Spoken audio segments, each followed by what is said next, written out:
Well, that was the thing I was going to ask too, because I imagine in women's AFL, the developmental programs in teenagers is probably not the same as for the men at this point. And then I imagine the other element too is for a lot of the draftees in the men's game, there may not be a requirement for them to start playing within the first season or two. Where I imagine for the women's game, because it's actually still developing, if you've got a group of top players, draft pick. exactly, you want them on the field as soon as possible. And if you've got them already having less development through those teen years because there's no developmental programs, that's also going to most likely increase the potential for injury as well.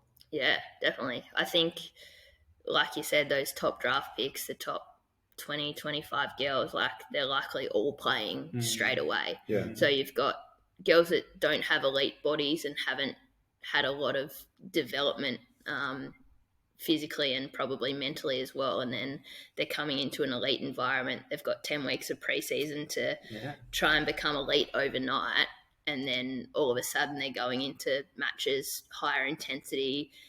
They don't know how to recover. They're probably still getting help with their nutrition. A lot of them are night owls and they're up studying late, or I don't know what they're doing, but I know one of our girls is asleep at 12 and awake at 11 the next day probably. But I think just learning how to look after yourself is a big part of it. And there's obviously a lot of dimensions that go into that with the dietitian, the strength conditioning coach, the physio.